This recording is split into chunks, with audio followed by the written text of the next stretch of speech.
Cuba, there are two sides to the country. Look around and see what the government wants you to see. This is Havana from 2017, and it looks almost like a European city from the mid 20th century.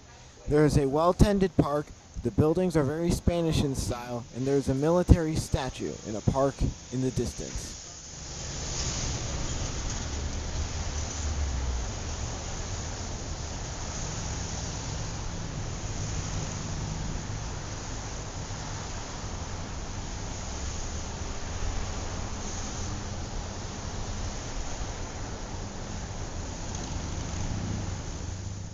This is barely 150 meters away, and it looks entirely different.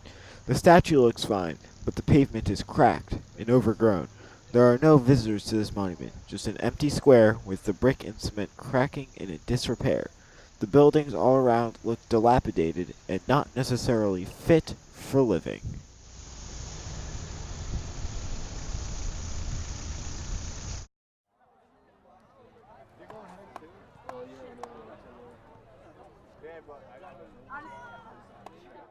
This is a country in limbo, with different people claiming it is communist or socialist, while undeniably moving towards capitalism.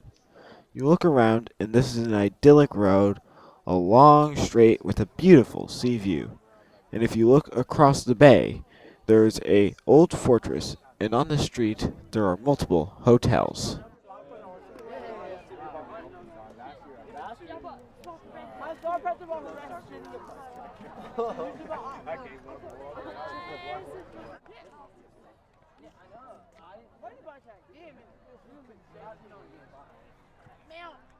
This is what it would looks like 5 meters off the street. It almost feels like a different world. But this is a more accurate representation of Cuba.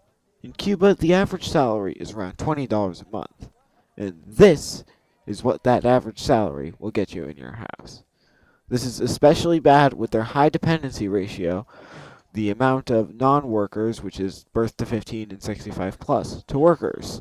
In Cuba, the dependency ratio is 54.7 and projected to grow to 67.2 by 2025.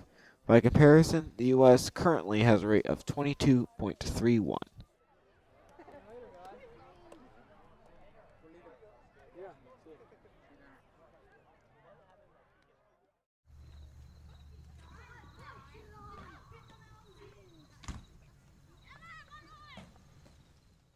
This is a town that would not look out of place in rural Africa, yet it is very close to the capital city of Cuba.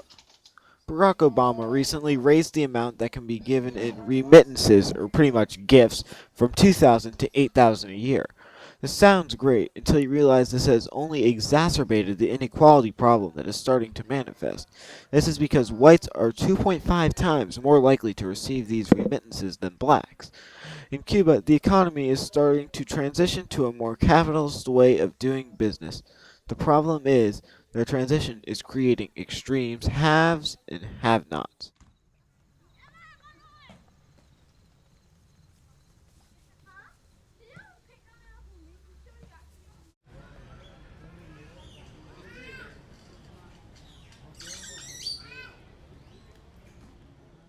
This is the interior of Cuba, and it is not an unusual town.